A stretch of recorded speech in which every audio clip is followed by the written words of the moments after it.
नमस्कार दोस्तों। परीक्षा से पहले अंतिम प्रहार, बहुत ही इंपॉर्टेंट वीडियो आपके लिए शिक्षा मनोविज्ञान की ये रहेगी दोस्तों, जिसके अंदर टॉप 101 महत्वपूर्ण प्रश्न आपके सामने रखे जाएंगे। इससे पहले हमने 191 क्वेश्चनों का एक वीडियो देख लिया था, जिसके अंदर टॉप सिलेक्टेड क्वेश्चन थे, रीट वाले क्वेश्चन थे, जो रीट में पूछे जाएंगे वो क्वेश्चन थे। आज की इस क्लास के अंदर भी 101 प्रश्न है और हर एक क्वेश्चन एग्जाम की दृष्टि से बहुत ही इंपॉर्टेंट है दोस्तों। तो सभी क्वेश्चनों को अटेंड जरूर करें। एक बार सभी मित्र वीडियो को लाइक, शेयर और जो नए साथी जुड़ रहे हैं वो चैनल को जरूर सब्सक्राइब करें। परीक्षा में आने वाले प्रश्नों का यह संग्रह है और पहला क्वेश्चन आपकी स्क्रीन पे, निम्न में से असत्य कथन है वो आपको बताना है। पहला देखिए, व्यक्ति के विकास की गति में निरंतरता रहती है। दूसरा है, बालक का विकास विशिष्ट से सामान्य की ओर होता है। यह आपका क्या है यहाँ पे? गलत, असत्य है यहाँ पे। ऑप्शन 2 यहाँ पे सही रहेगा। जो बालक का विकास है वो सामान्य से विशिष्ट की ओर चलता है। क्वेश्चन नंबर 2 देखिए, बालक के विकास की वैचारिक क्रियावस्था, बात कर रहे हैं यहां पर वैचारिक क्रियावस्था की। कौन सी उम्र होती है दोस्तों? कितने वर्ष की उम्र? 7 से 12 वर्ष। 7 से 12 वर्ष की उम्र होती है। क्वेश्चन नंबर 3 में चलिए, किसने चरित्र को आदतों का पुंज कहा? चरित्र को आदतों का पुंज किसने कहा दोस्तों? किसने कहा था? सैमुअल इस्माइल ने। किसने कहा था? सैमुअल इस्माइल ने कहा था। 4 नंबर ऑप्शन यहां पे सही रहेगा। नेक्स्ट क्वेश्चन, क्वेश्चन नंबर 4 है, मनोवैज्ञानिकों ने बाल विकास की किस अवस्था को समूह की आयु का है? समूह बालक है वो समूह में किस अवस्था में रहते हैं? किस में रहते हैं? बाल्यावस्था में। किस में रहते हैं? बाल्यावस्था के अंदर। नेक्स्ट क्वेश्चन, क्वेश्चन नंबर 5 है, विकास की किस आयु में बालक में लगभग सभी संवेग विकसित हो जाते हैं? यह सिंपल सा क्वेश्चन है। विकास की कौन सी आयु है जिसके अंदर बालक के सभी संवेग विकसित हो जाते हैं? लगभग पूरे संवेग। कौन से? जब बालक 2 वर्ष तक का होता है, उस समय 2 वर्ष तक दोस्तों। आगे चलिए नेक्स्ट क्वेश्चन, क्वेश्चन नंबर 6 देखिए, ग्रहणशीलता की भावना बालक में किस आयु में सर्वाधिक होती है? जो ग्रहणशीलता की भावना है वो किस आयु में सर्वाधिक देखने को मिलती है दोस्तों?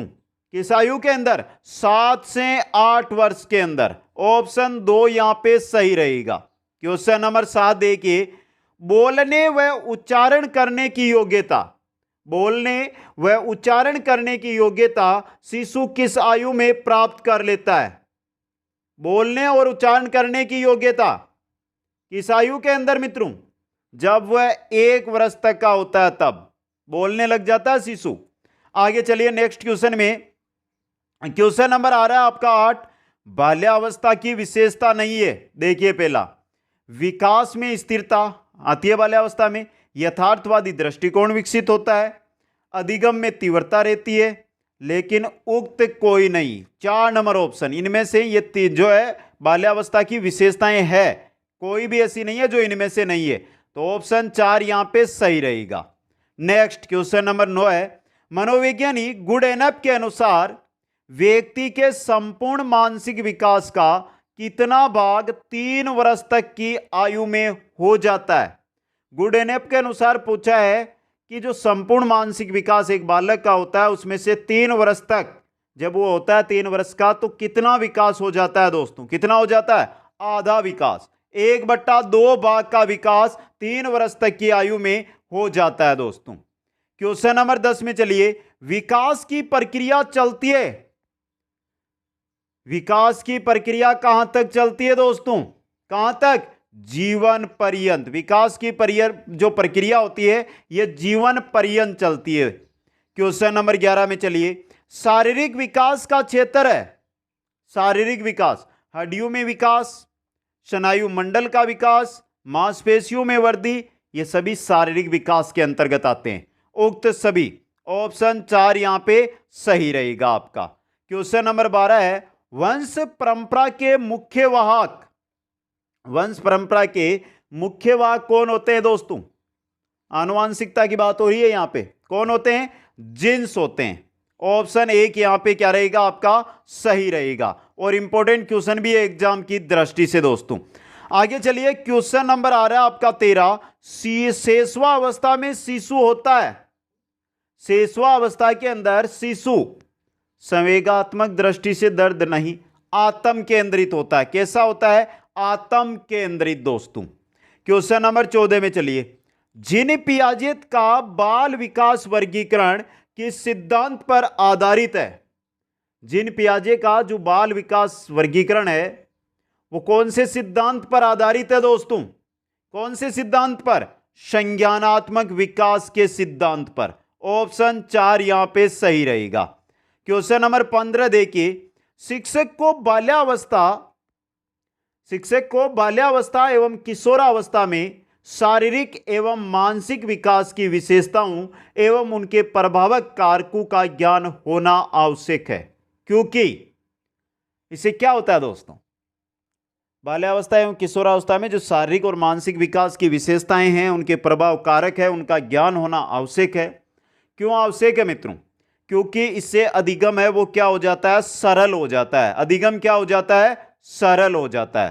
क्वेश्चन नंबर 16 देखिए, बाल विकास की निम्न में से किस अवस्था में बालकों का आकर्षण विषम लिंगी के प्रति अधिक हो जाता है? विषम लिंगी के प्रति आकर्षण कौन सी अवस्था में अधिक होता है दोस्तों? कौन सी अवस्था के अंदर होता है? किशोरावस्था के अंदर। 3 नंबर ऑप्शन सही रहेगा यहां पे। क्वेश्चन नंबर 17 देखिए, संवेगों को छिपाने या छद्म रूप से अभिव्यक्त करने की प्रवृत्ति विकसित होती है।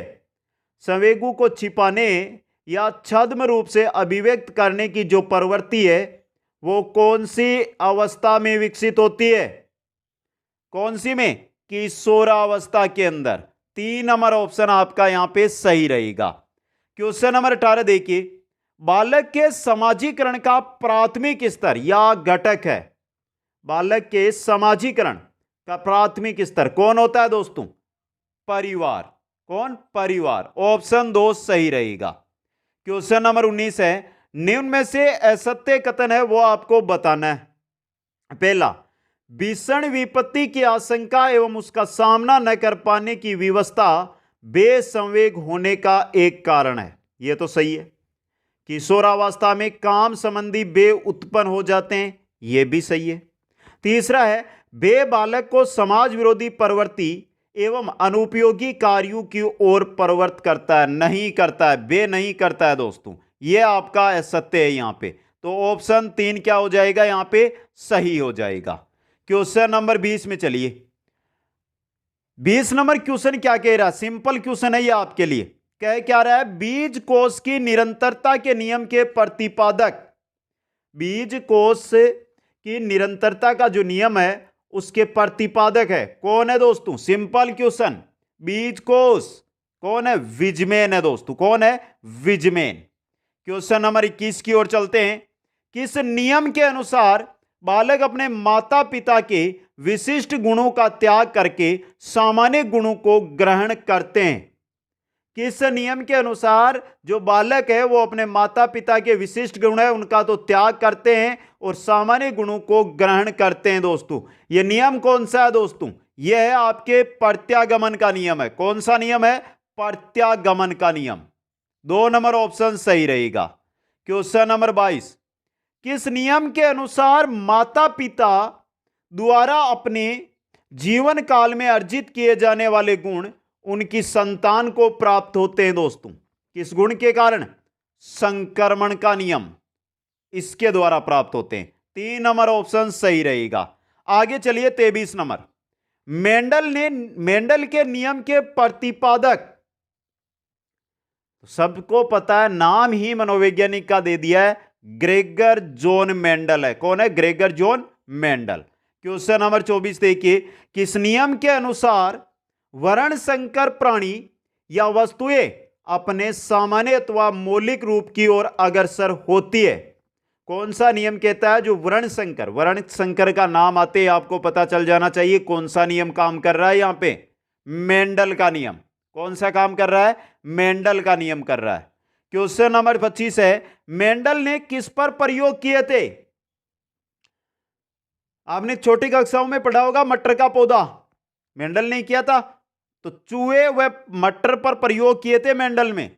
मेंडल ने किस पर किए थे? चूहे व मटर के ऊपर।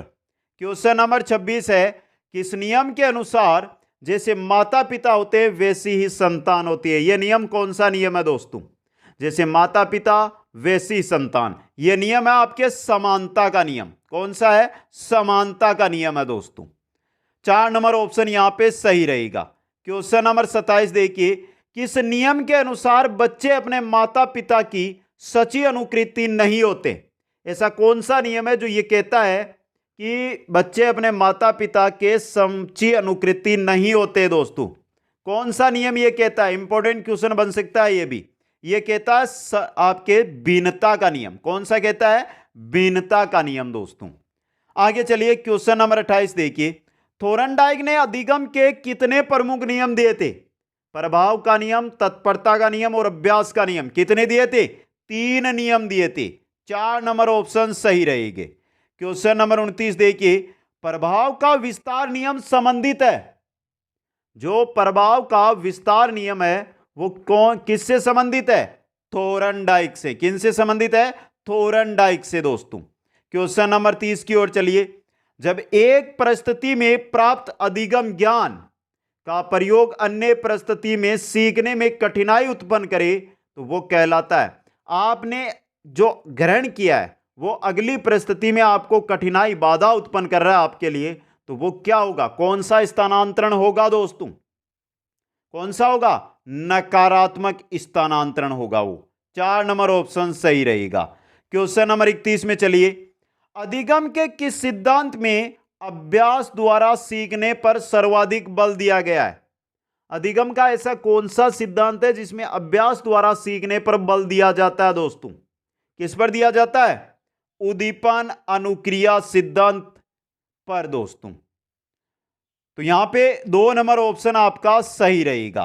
क्वेश्चन नंबर 32 में चलिए, किस मनोवैज्ञानिक ने अपने अधिगम सिद्धांत में पुनर्बलन पर सबसे पहले बल दिया?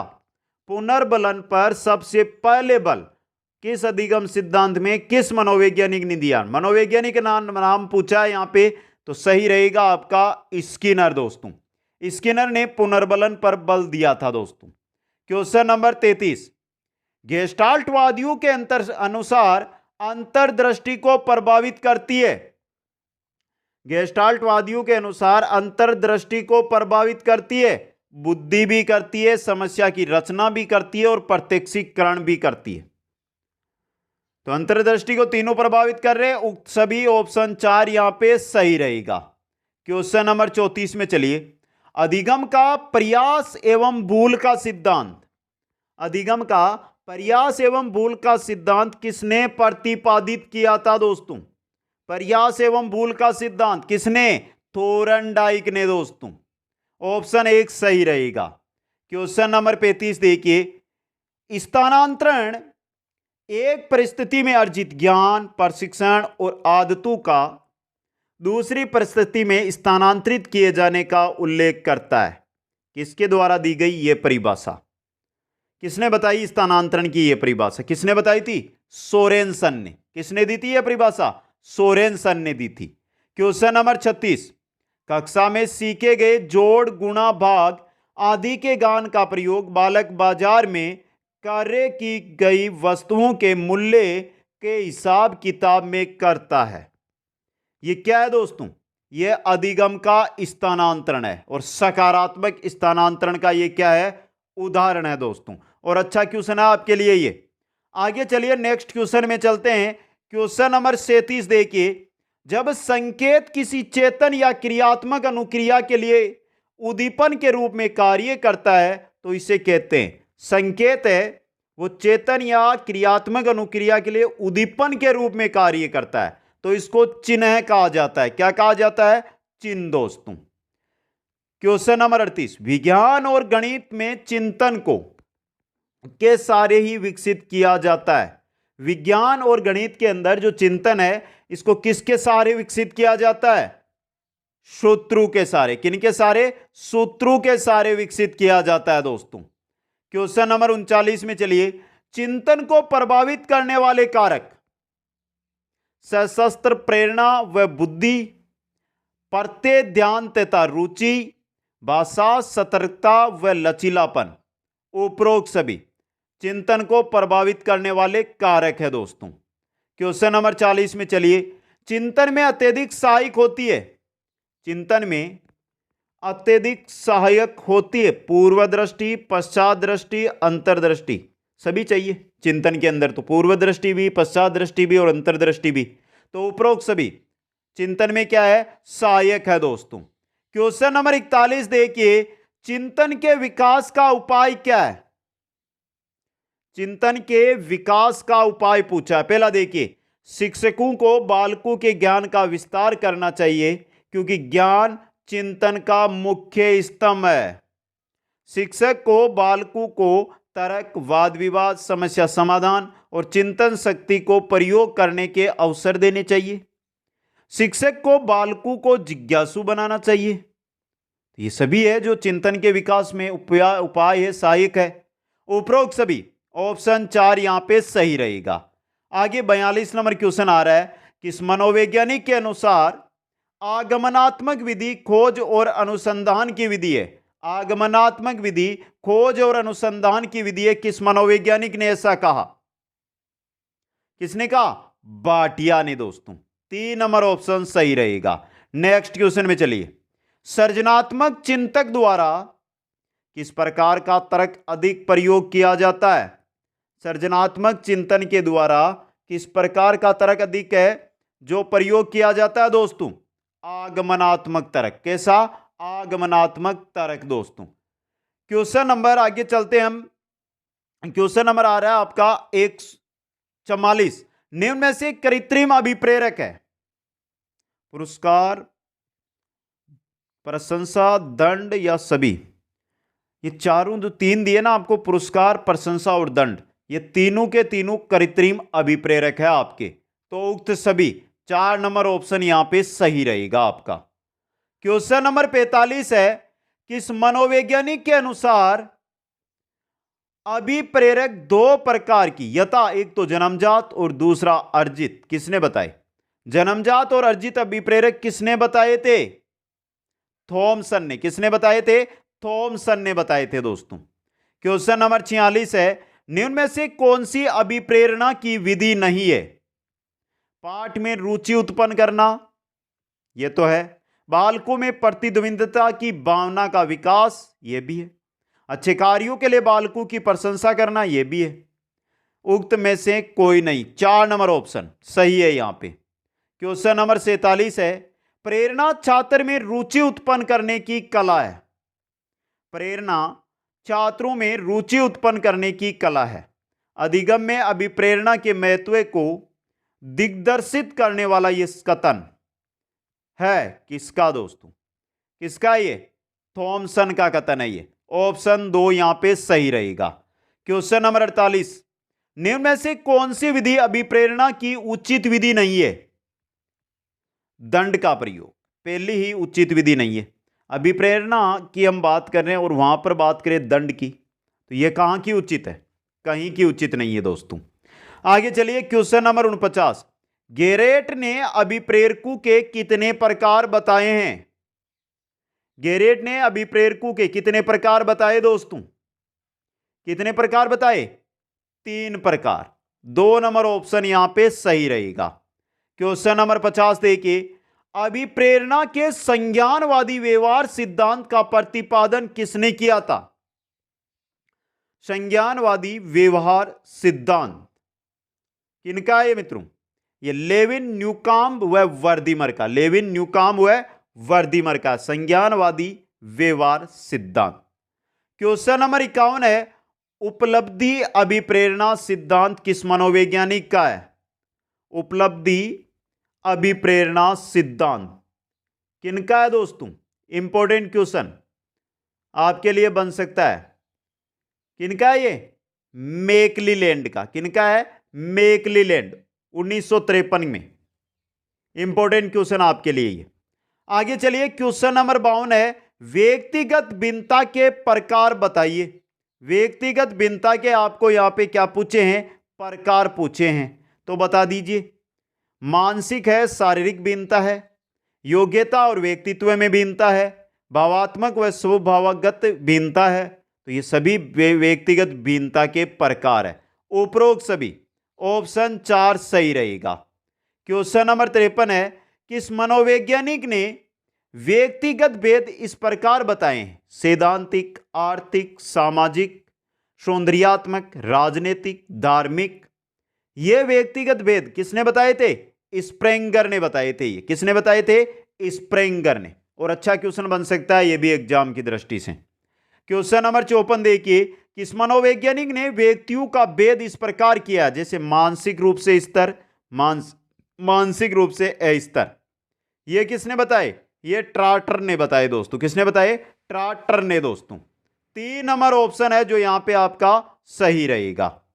क्वेश्चन नंबर 55 देखिए, संवेगों की भिन्नता व्यक्तित्व के लिए समस्या होती है। संवेगों की जो भिन्नता है वो व्यक्तित्व के समायोजन के लिए क्या होती है? समस्या होती है दोस्तों। अच्छा और इंपॉर्टेंट क्वेश्चन बन सकता है एग्जाम के अंदर ये। क्वेश्चन नंबर 56 देखिए, व्यक्तिक भेदों के मापन हेतु परीक्षण है। व्यक्तिक भेदों के मापन हेतु पहला देखिए, बुद्धि परीक्षण तथा कर्म सूचक परिमाप, व्यक्तिक परीक्षण तथा अभिरुचि परीक्षण, निर्धारण परीक्षण तथा अभिवर्ती परीक्षण। ये व्यक्तिक भेदों के मापन के परीक्षण है तीनों ही। तो उपरोक्त सभी ऑप्शन 4 यहां पे क्या रहेगा? आपका सही रहेगा। क्वेश्चन नंबर 57 है, बुद्धि परीक्षणों द्वारा व्यक्ति की भिन्नताओं का पता लगाया जाता है। बुद्धि परीक्षणों के द्वारा, बुद्धि की बात हो रही है, बुद्धि कहां पर है? मानसिक रूप से। तो बुद्धि परीक्षणों द्वारा व्यक्ति की मानसिक भिन्नताओं का पता लगाया जाता है। 2 नंबर ऑप्शन आपका यहां पे सही रहेगा। क्वेश्चन नंबर 58 देखिए, किस परीक्षण द्वारा बुद्धि, अभिरुचि, अभिवर्ती, व्यक्तित्व की विशेषताओं के आधार पर व्यक्ति का कर्म निर्धारित किया जाता है? देखिए, बुद्धि, अभिरुचि, अभिवर्ती, व्यक्तित्व की जो विशेषताएं हैं इनके आधार पर व्यक्ति का कर्म निर्धारित किस सिद्धांत में काम में लिया जाता है? बताइए दोस्तों, कर्म सूचक परिमाप के अंदर। 3 नंबर ऑप्शन सही रहेगा। और इंपॉर्टेंट क्वेश्चन भी यही है आपके लिए। आगे चलिए, क्वेश्चन नंबर 59 नंबर है, किसके अनुसार व्यक्तित्व व्यक्ति के संगठित व्यवहार का संपूर्ण चित्र होता है दोस्तों? किसके अनुसार? किसके अनुसार व्यक्तित्व व्यक्ति के संगठित व्यवहार का संपूर्ण चित्र होता है? यह कहा था डेसिल ने। किसने कहा था? डेसिल ने कहा था। क्वेश्चन नंबर 60, व्यक्तित्व के किस पहलू का संबंध मानव की क्रियाओं से है? व्यक्तित्व के किस पहलू का जो संबंध है वो मानव की क्रियाओं से है दोस्तों। क्रियाओं से यानी कि क्रिया हो रही है मतलब क्रियात्मक पहलू दोस्तों। 3 नंबर ऑप्शन। क्वेश्चन नंबर 61 है, निम्न में से व्यक्तित्व का कौन सा प्रकार मनोवैज्ञानिक है? बहिर्मुखी, सैद्धांतिक, शक्तिहीन और राजनीतिक।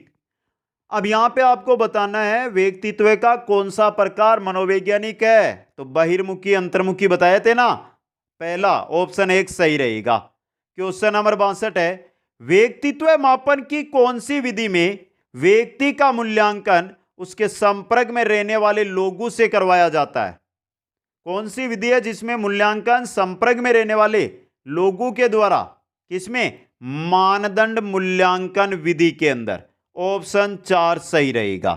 क्वेश्चन नंबर 63, व्यक्तित्व मापन की किस विधि में व्यक्ति को चित्र दिखाकर उसके आधार पर लिखी गई कहानी के विश्लेषण द्वारा व्यक्तित्व का मूल्यांकन किया जाता है? व्यक्ति को चित्र दिखाया जाता है, उसके आधार पर लिखी गई कहानी का विश्लेषण किया जाता है और व्यक्तित्व का जो है मूल्यांकन किया जाता है। यह आपकी होती है प्रक्षेपण विधि। कौन सी है मित्रों? प्रक्षेपण विधि है दोस्तों। आगे चलिए, क्वेश्चन नंबर 64 देखिए, किस सिद्धांत का आधार फ्राइड एवं जुंग की धारणाएं हैं? फ्राइड एवं जुंग की धारणाएं किस सिद्धांत का? मनोविश्लेषणात्मक सिद्धांत का आधार है दोस्तों। 1 नंबर ऑप्शन सही रहेगा। क्वेश्चन नंबर 65, यंत्रों एवं मशीनों से संबंधित कार्यों में, यंत्रों एवं मशीनों से संबंधित कार्यों में विशेष दक्षता एवं रुचि कौन सी बुद्धि के कारण होती है दोस्तों? यंत्र और मशीनों की बात हो रही है तो आपकी मूर्त बुद्धि होगी। कौन सी होगी? मूर्त बुद्धि होगी दोस्तों। क्वेश्चन नंबर 66, किसने कहा कि बुद्धि सीखने की योग्यता है? बुद्धि सीखने की योग्यता है, ऐसा किसने कहा? ऐसा बंकीगम ने कहा। किसने कहा? बंकीगम ने दोस्तों। क्वेश्चन नंबर 67 देखिए, निम्न में से कौन बुद्धि को समायोजन की योग्यता मानता है? बुद्धि को समायोजन की योग्यता कौन मानता है? बुद्धि को समायोजन की योग्यता विलियम स्टर्न। कौन मानता है? विलियम स्टर्न मानता है दोस्तों। क्वेश्चन नंबर 68 में चलिए, बुद्धि के एक तत्व सिद्धांत के प्रतिपादक कौन है दोस्तों? बुद्धि का जो एक तत्व सिद्धांत है वो किसने दिया? किसने दिया? विलियम स्टर्न ने। किसने दिया था? विलियम स्टर्न ने दिया था दोस्तों। क्वेश्चन नंबर आ रहा है आपका 69, बुद्धि के द्वितत्व सिद्धांत के अनुसार व्यक्ति की बुद्धि का विशिष्ट तत्व है। बुद्धि का जो द्वितत्व सिद्धांत है उसके अनुसार व्यक्ति की बुद्धि का जो विशिष्ट तत्व है, वो विशिष्ट तत्व होता है ना, ये हमेशा अर्जित किया जाता है। क्या किया जाता है? अर्जित दोस्तों। क्वेश्चन नंबर 70 देखिए, किस मनोवैज्ञानिक ने बुद्धि के पदानुक्रमिक सिद्धांत को परिवर्तित किया है? पदानुक्रमिक सिद्धांत है, ये किसने दिया है? बहुत कम जगह पढ़ा है ना ये क्वेश्चन आपको। तो सही उत्तर आपका रहेगा सिरिल बर्ट व वर्नन। सिरिल बर्ट व वर्नन दोस्तों। क्वेश्चन नंबर 71, थर्स्टन द्वारा प्रतिपादित बुद्धि का सिद्धांत। थर्स्टन ने बुद्धि का कौन सा सिद्धांत दिया था दोस्तों? 4 ऑप्शन आपके सामने हैं और इनमें से दिया था प्राथमिक योग्यताओं का सिद्धांत। कौन सा? प्राथमिक योग्यताओं का सिद्धांत। क्वेश्चन नंबर 72 देखिए, प्रोफेसर गिलफोर्ड के बुद्धि के त्रिआयामी सिद्धांत का अन्य नाम बताइए। त्रिआयामी सिद्धांत का अन्य नाम क्या है जो गिलफोर्ड ने दिया? यह क्वेश्चन आया हुआ है, त्रिआयामी सिद्धांत किसका है? तो यह है गिलफोर्ड का और इसका अन्य नाम है बुद्धि संरचना सिद्धांत। क्या है? बुद्धि संरचना सिद्धांत दोस्तों। अगला क्वेश्चन और अच्छा क्वेश्चन है आपके लिए, प्रतिभाशाली बालक की बुद्धि लब्धि IQ कितनी होती है? एक बालक है प्रतिभाशाली, उसकी बतानी है आपको आयु, सॉरी बुद्धि लब्धि। बुद्धि लब्धि बतानी है कि प्रतिभाशाली है तो उसकी बुद्धि लब्धि कितनी होगी। इंपॉर्टेंट क्वेश्चन है एग्जाम के अंदर। तो मित्रों याद रखना 140 से अधिक होती है प्रतिभाशाली बालक की बुद्धि लब्धि। अब यहां पर आपको कौन कौन सी याद रखनी है? देखिए 0 से 25 की अगर बात करें ना हम, तो यह होती है जड़ बुद्धि। कैसी होती है? जड़ बुद्धि होती है दोस्तों, जड़ बुद्धि। इंपॉर्टेंट क्वेश्चन है आपके लिए ये। आगे देखिए, यहां से 25 से 50 भी पूछा जा सकता है आपको। 25 से 50 की बात हो ना तो वो बोल देना मूर्ख बुद्धि। आगे 50 से 60 की बात करें ना तो इसको उदासीन बुद्धि कहते हैं। ये टर्मन के अनुसार बता रहा हूं मैं आपको। 60 से 70 की बात करें तो इसको अल्प बुद्धि बोल देना, अल्प बुद्धि दोस्तों। आगे 70 से 80 हीन बुद्धि, 80 से 90 औसत से नीचे या मंद बुद्धि मानी जाती है, और 90 से 110 होती है औसत। 90 से 110 औसत बुद्धि, 110 से 120 औसत से ऊपर, 120 से 130 उत्तम बुद्धि, 130 से 140 अति उत्तम बुद्धि। ये टर्मन एवं मेरिल का जो वर्गीकरण है उसके अनुसार बताया मैंने आपको। आगे चलिए, क्वेश्चन नंबर आ रहा आपका 74, मंद बुद्धि या विमंदित बालकों की शिक्षा का स्वरूप होता है। कैसा होता है दोस्तों? मंद बुद्धि व विमंदित बालकों की शिक्षा का स्वरूप कैसा होता है? Important question. विशिष्ट कक्षाएं, व्यक्तित्व शिक्षण, अपनी देखभाल प्रशिक्षण। ऑप्शन 4 उक्त सभी प्रकार का। क्वेश्चन नंबर 75 में चलिए, किशोरावस्था अपराध प्रवृत्ति के विकास का नाजुक समय है। यह कथन किस मनोवैज्ञानिक का है दोस्तों? किशोरावस्था अपराध प्रवृत्ति के विकास का नाजुक समय है, यह कहा था वैलेंटाइन ने। CW वैलेंटाइन का कथन है ये, CW वैलेंटाइन का। क्वेश्चन नंबर 76, निम्न में से कौन सा कारण पिछड़ेपन के लिए उत्तरदायी नहीं है? परिवार में क्लेश की स्थिति, ज्ञानेंद्रियों का दोष, वातावरण के साथ समायोजन की समस्या, खेल कूद हेतु समय की कमी। यह नहीं है आपका। पिछड़ेपन के लिए उत्तरदायी नहीं है ये। ऑप्शन 4 यहां पे सही रहेगा। क्वेश्चन नंबर 77 है, प्रतिभाशाली बालक की विशेषता है। प्रतिभाशाली जो बालक होता है उसकी क्या विशेषता है दोस्तों? मानसिक प्रक्रिया की तीव्रता, दैनिक कार्यों में विभिन्नता, पाठ्य विषयों में अत्यधिक रुचि या अरुचि। तो ये सभी है प्रतिभाशाली बालक की विशेषताएं, उपरोक्त सभी। ऑप्शन 4 सही रहेगा। क्वेश्चन नंबर 78, पिछड़े बालक की विशेषता बता दीजिए यहां से। पहली देखिए, सीखने की धीमी गति, यही है आपकी। दूसरी, जीवन में निराशा का अनुभव, यह भी है आपकी। समाज विरोधी कार्यों की प्रवृत्ति, यह भी है। क्या है मित्रों ये? तो समाज विरोधी कार्य कर रहा है तो ये पिछड़ा बालक थोड़ा है, गलत है ये आपराधिक बालक है। जीवन में निराशा का अनुभव, यह भी नहीं है पिछड़ा बालक। सीखने की धीमी गति, यह है पिछड़े बालक की विशेषता। ऑप्शन 1 सही रहेगा। क्वेश्चन 79, प्रतिभाशाली बालकों के शिक्षण हेतु सर्वश्रेष्ठ विधि कौन सी मानी जाती है दोस्तों? प्रतिभाशाली बालक है, उनके शिक्षण के लिए सर्वश्रेष्ठ विधि मानी जाती है प्रोजेक्ट विधि, यानी योजना विधि, प्रोजेक्ट मेथड। ऑप्शन 2 सही रहेगा। क्वेश्चन नंबर 80 में चलिए, वह बालक जो सामान्य स्थिति से अलग हटकर, वह बालक जो सामान्य स्थिति से अलग हटकर सोच का विकास करता है एवं नवीन आविष्कार करने में सफल होता है, वो क्या कहलाता है? वो सर्जनशील बालक कहलाता है। क्या कहलाता है? सर्जनशील बालक कहलाता है दोस्तों। क्वेश्चन नंबर 81 में चलिए, असामान्य बालकों की पहचान, असामान्य बालकों की पहचान किस प्रकार कर सकते हैं? असामान्य बालक है, उसकी पहचान हम किस प्रकार से कर सकते हैं मित्रों? उनकी बुद्धि परीक्षा द्वारा, समाज मिति विधि के द्वारा, उनकी शारीरिक जांच के द्वारा। असामान्य बालक, तीनों विधियां सही है ये, उक्त सभी प्रकार से। ऑप्शन 4 यहां पे क्या रहेगा आपका? सही रहेगा। और इंपॉर्टेंट क्वेश्चन भी है एग्जाम की दृष्टि से। आगे चलिए, क्वेश्चन नंबर 82 देखिए, मूल्यांकन प्रक्रिया को त्रिकोणात्मक रूप से किसके द्वारा प्रदर्शित किया गया था? त्रिकोणात्मक रूप से मूल्यांकन प्रक्रिया को डॉक्टर ब्लूम ने बताया था। किसने बताया था? डॉक्टर ब्लूम ने। अच्छा और इंपॉर्टेंट क्वेश्चन है ये आपके लिए, और एग्जाम की दृष्टि से बहुत ही इंपॉर्टेंट बन सकता है ये क्वेश्चन। आगे चलिए नेक्स्ट क्वेश्चन में, क्वेश्चन नंबर 83, मूल्यांकन की प्रक्रिया में किन कार्यों को न करने का ध्यान रखने को कहा गया है? पहला, बालकों को विभिन्न वर्ग यानी मंद, कमजोर, होशियार आदि में वर्गीकृत करना, यह कार्य कभी भी नहीं करना।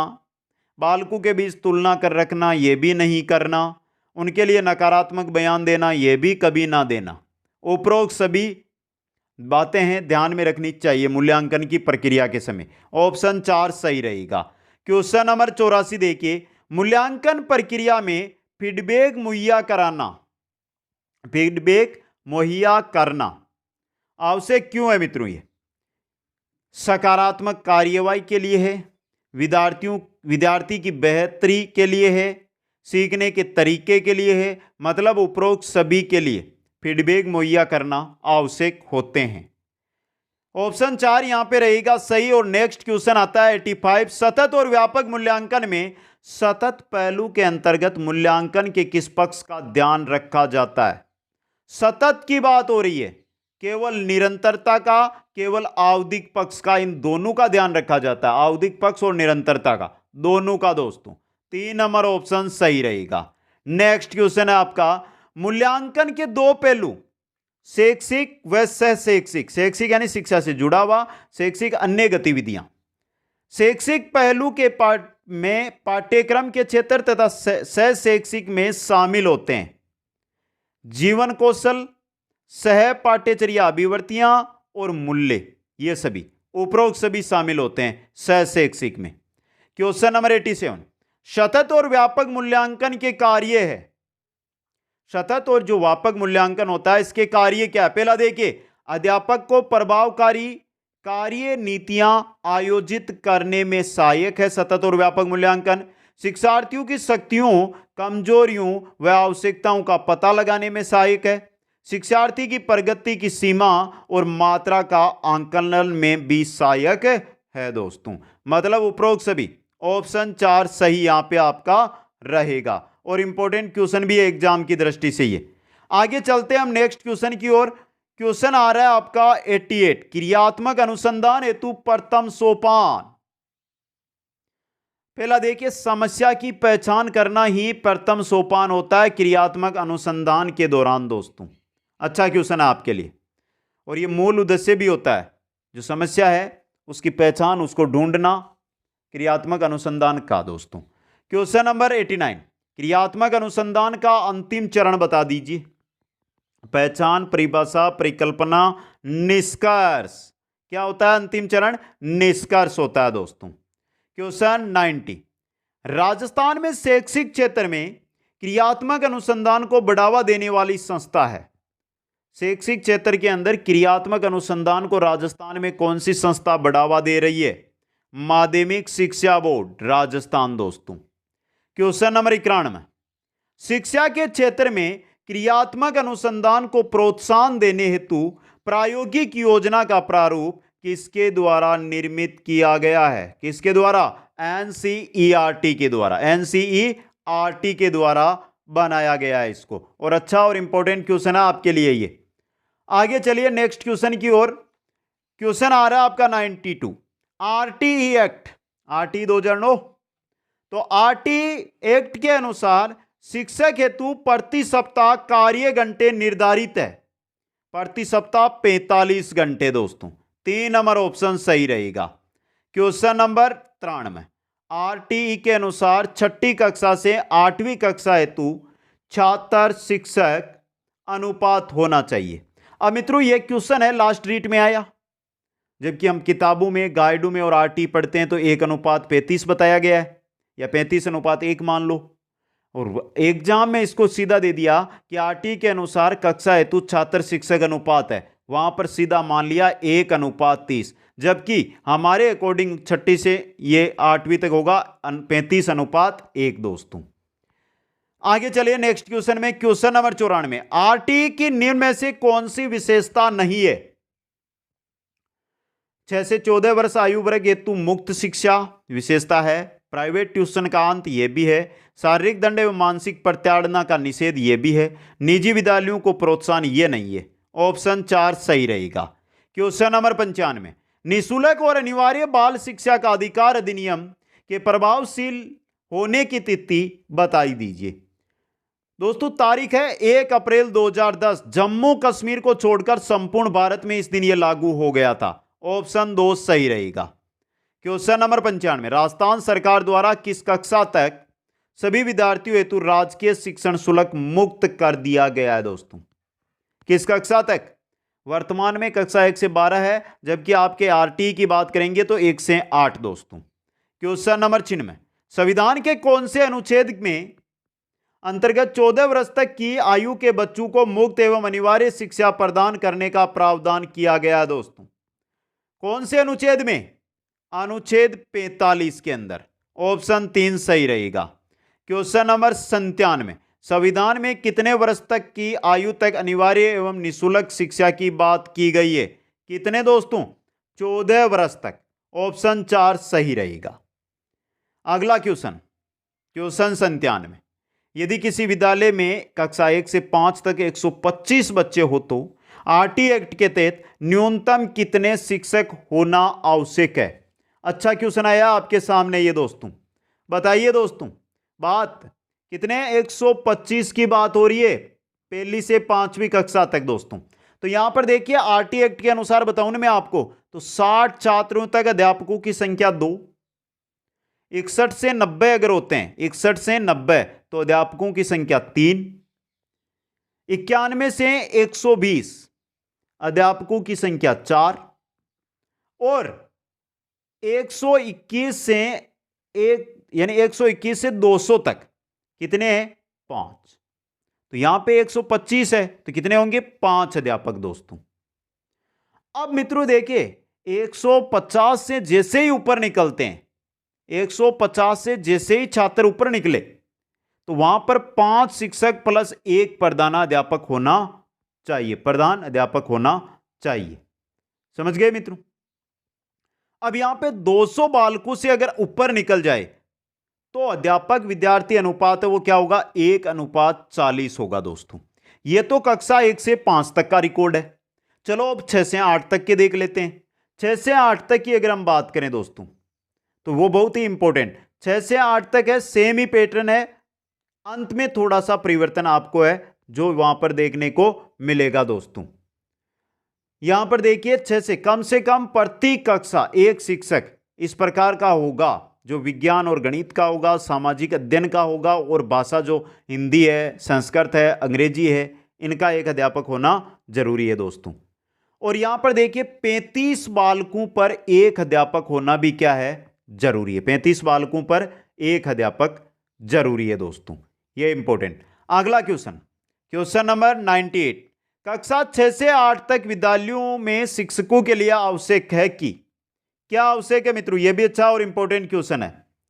क्या आवश्यक है 6 से 8 तक, प्रत्येक कक्षा के लिए कम से कम एक शिक्षक हो, निम्न में से एक शिक्षक गणित, विज्ञान, सामाजिक अध्ययन और भाषा का हो, प्रत्येक 35 बालकों पर न्यूनतम एक शिक्षक। ये 3 विशेषताएं मैंने लास्ट क्वेश्चन में आपको बता दी, तो उक्त सभी ऑप्शन 4 सही रहेगा।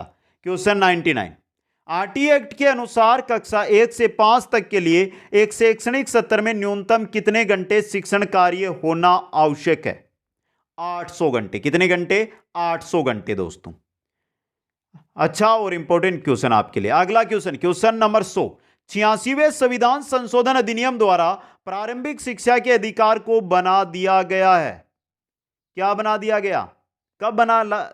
जो है 86वें संविधान संशोधन अधिनियम के द्वारा प्रारंभिक शिक्षा के अधिकार को क्या बना दिया गया? मूल अधिकार। क्वेश्चन नंबर 101 आपकी स्क्रीन पे दोस्तों। मित्रों 101 क्वेश्चन लेकर आया हूं। क्वेश्चन कैसे लगे कमेंट जरूर कर देना, और कितने आपके सही हुए कमेंट कर देना। जो भी साथी किसी भी प्रकार की मेरे से जानकारी लेना चाहते हैं या मेरे से जुड़ना चाहते हैं, वो सभी साथी आप मेरे को इंस्टाग्राम पर फॉलो कर सकते हैं। यहां पर देखिए नीचे आपको आईडी मिल जाएगी, वहां पर जाकर आप मेरे को फॉलो कर सकते हैं, मैसेज के थ्रू बात कर सकते हैं।